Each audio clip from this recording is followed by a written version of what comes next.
बाबा लतीफ़ अंसारी साहब जिस तरह जद्दोजहद को लीड कर रहे हैं, और मेरे तमाम बहन और भाई और मेरे कॉमरेड्स जो इधर मौजूद हैं, मैं आपको सुर्ख सलाम पेश करती हूँ कि जिस जबर के खिलाफ, जिस बर्बरियत के खिलाफ और जिस रियासती ताकत के खिलाफ आप लोग खड़े हुए हैं, और आज जो ये इन्होंने इनकाद किया है इस सेमिनार का, ये कोई छोटी बात नहीं।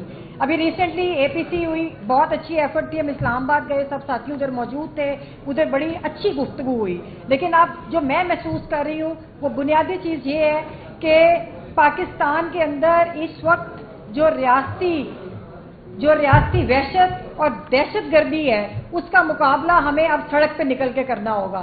सबसे पहले तो मैं आपका जो इलामिया है, मैं इसको मुकम्मल तौर पे सपोर्ट करती हूँ। ना सिर्फ मैं खुद सपोर्ट करती हूँ बल्कि सदर लाहौर बार मुबशर रहमान साहब और आसिफ निस्वाना साहब जो लाहौर हाई कोर्ट बार के सदर हैं, उन्होंने भी, हम लोगों ने इकट्ठे हमारी मुलाकात हुई, उन्होंने कहा कि हमारी तरफ से भी आप लोगों ने पूरा यकीन दिलाना है कि जिस तरह भी होगा हम ये लेबर तहरीक जो है इसको हम हर तरह से सपोर्ट करेंगे। और जैसे अभी हमारे साथी राजा साहब ने फरमाया, वाकई ये वो वक्त है कि अब तमाम तबकात को बाहर निकलना होगा। अभी ये जो आपका इलामिया है, मैं इसमें थोड़ी सी एडिशन जरूर करूंगी कि मैं तमाम आपके जो मुतालबात हैं इनसे सॉलिडेरिटी करते हुए मैं एक एडिशन ये करूंगी कि हम जो इस वक्त बुनियादी हक मांग रहे हैं, तमाम मजदूर, हम सबसे पहले अपना जीने का हक मांग रहे हैं। हम बतौर शहरी हम अपने तमाम वो हकूक मांगते हैं। ये सिर्फ 40,000 सैलरी या 42,000 का मसला नहीं। हमारा ये सवाल है कि जो पाकिस्तान के अंदर इस वक्त एलीट कैप्चर है, कि जब पार्लियामेंटेरियंस की जब तनख्वाहें बढ़ती हैं तो उनको कितने एहतजाज करने पड़ते हैं अपने हकूक लेने के लिए।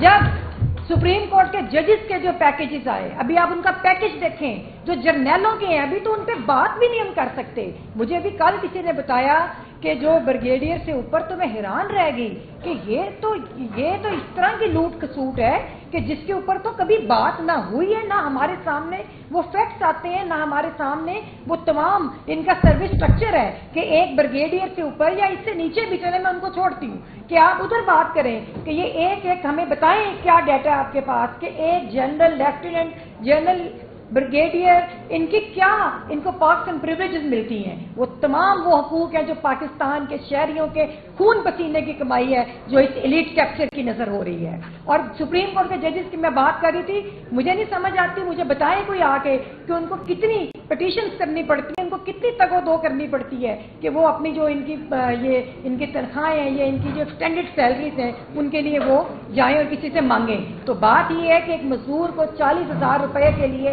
इतनी तगोदो, इतने जुलूस, इतने एहतजाज क्यों करने पड़ रहे हैं? पहला सवाल मेरा ये है। दूसरी बात ये कि अभी बात हो रही थी, मैं अभी पिछले हफ्ते जब मैं इस्लामाबाद गई तो बड़े तकलीफ के साथ कहती हूँ, मेरी वो जो माएँ और बहनें बलोचिस्तान से आकर बैठी हुई हैं, इस्लामाबाद के सेंटर में बैठी हैं, वो लोगों के हकूक का ख्याल करते हुए उन्होंने कहा कि हम नहीं चाहते कोई रोड ब्लॉक हो। उन्होंने हर सियासी तरीका था, उन्होंने अपने एहतजाज का इख्तियार किया, हर मुहज़्ज़ब सियासी तरीका, लेकिन कोई उनकी बात सुनने को तैयार नहीं। शर्म आनी चाहिए उन लोगों को जो हुकूमत में बैठे हुए हैं कि उन्होंने उन खवातीन को, हमारा एक कल्चर है पाकिस्तान के अंदर, एक कल्चर रहा है कि खवातीन की रिस्पेक्ट की जाती है। जो कुछ पीटीआई की सियासी खवातीन के साथ हो रहा है इस वक्त, आप देखें कि जिस तरह यास्मीन राशिद हो या ये डार साहब बैठे, इनकी वालदा साहब हैं, हमारी बाकी जो पीटीआई की खवातीन, और साथ मेरी जो भुखला बहनें हैं, जिस तरह की बर्बरियत उनके साथ डिसरिस्पेक्ट की गई, मैं समझती हूँ हम इनको कभी नहीं भूल सकते और वक्त आएगा तो इनका हिसाब लेंगे। इसके बाद आज की जो बात है कि हम सब लोगों को, बात यह है कि मैं ये बिल्कुल नहीं समझती, मैं आपके साथ हर तरह से खड़ी हूं, लेकिन मैं नहीं समझती कि अब वो वक्त रह गया है कि हम इनसे अपने हकूक मांगे। हमें अपने हकूक छीनने पड़ेंगे। 1972 में मेरे वालिद जो थे ऑल पाकिस्तान लेबर यूनियन के प्रेसिडेंट थे, उस वक्त के बाद से मेरा फारूक साहब से ताल्लुक बनाया और सारी जिंदगी हम लोगों ने इनके साथ, कॉमरेड के साथ स्ट्रगल की। अब नौजवान चेहरे आ गए और हम बहुत खुश हैं कि ये हमें लीड कर रहे हैं। अब तो उस वक्त से लेकर आज तक मैंने एक चीज सीखी है, ज़िया दौर में इसी में अपने वालिद के साथ इसी माल रोड पे जाती थी कि जब भी हमें हकूक मिले हैं पाकिस्तान की अवाम को तो वो हमने छीन के लिए हैं, इसके अलावा हमें हकूक कभी नहीं मिले। जीना है तो लड़ना होगा, लड़ना होगा, मरना होगा। جینا ہے تو لڑنا ہوگا. اچھا دوسری بالکل درست فرمایا آپ نے. دوسری بات یہ ہے کہ آپ مسئلہ کیا ہے اس وقت مسئلہ یہ ہے کہ کوئی ایسا فورم نہیں رہ گیا, کوئی ایسی عدالت نہیں رہ گئی کہ جس کے اندر جا کے ہم اپنے حقوق کی بات کریں. سب سے بڑا مسئلہ یہ ہے. ان کی باتوں سے میں سنتا ہوں, ان کی ہر ویلاگ کو, ان کے مقالوں کو میں پڑھتا ہوں, تمام جو بائیں بازو کی ہے میں اس سے جڑا ہوا ہوں. آپ جانتے ہیں میں آپ میں سے ہوں, میں آپ سے علیحدہ نہیں ہوں. لیکن اس سب سے پہلے میں یہ سمجھتا ہوں کہ ہمیں اس ملک میں شرافت کو قائم کرنا ہے, ووٹ کی تکریم کو قائم کرنا ہے, ہمیں اپنی آواز کو منوانا ہے. تو ہم سب کو اکٹھے آگے بڑھنا ہوگا. ہمیں رد کرنا ہوگا اس جبر کے نظام کو جو فریب پر مبنی ہے. 8 فروری کی رات جو کچھ ہوا, 9 فروری کی رات, وہ آئندہ نہیں ہونا چاہیے. اگر یہی ہوتا رہا, اگر اس ملک میں اسی طرح نظام چلتا رہا تو ہماری آواز کی کوئی وقت نہیں ہے. آواز کی وقت نہ ہو تو آپ کے وجود کی وقت کوئی نہیں ہے. آپ کو اٹھا کے وہ بند کر دیتے ہیں, حکومت خانوں میں مارتے ہیں, پیٹتے ہیں. فیصل آباد میں جو ہوا ہمارے دوستوں کے ساتھ, منتخب MPs کے ساتھ, آپ جانتے ہیں کس قسم کا تشدد, بہیمانہ تشدد ہوا. بابا لطیف صاحب جانتے ہیں, ان کو کسی ایک معتوب لوگوں کی لسٹ میں ڈال دیا گیا.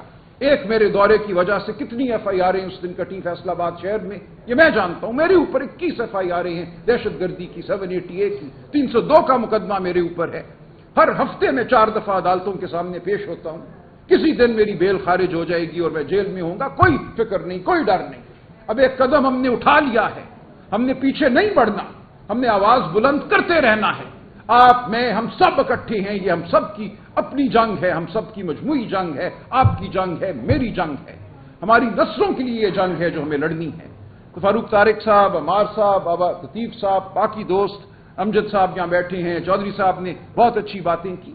ہم سب کو بطور انسان, بطور پاکستانی, بطور شہری, ہمیں اس جنگ کو لڑنا ہے اور اکٹھے ہو کر لڑنا ہے.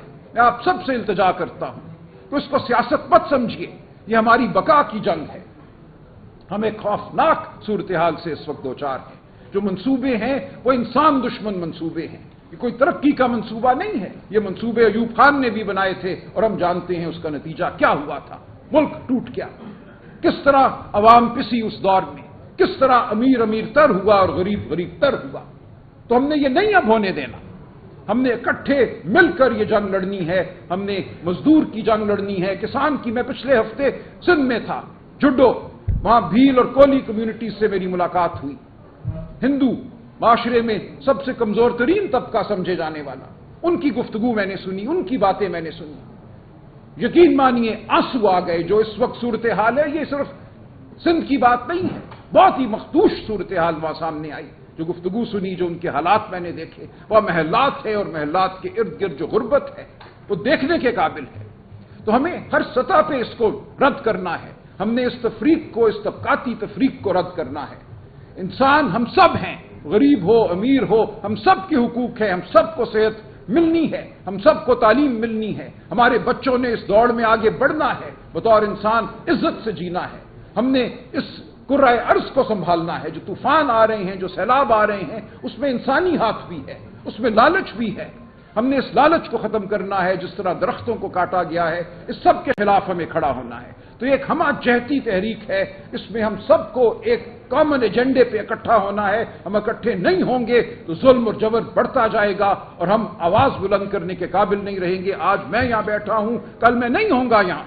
کل میں کسی حکومت خانے میں ہوں گا, کسی جیل میں ہوں گا. میرا مقدر لکھنے والوں نے اپنے تئیں طے کر لیا ہے.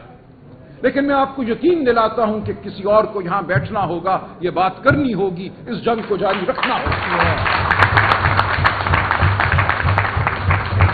میں آپ کا بہت شکر گزار ہوں اور ہم انشاءاللہ اکٹھے آگے بڑھتے رہیں گے. یہ جنگ ہم لڑتے رہیں گے.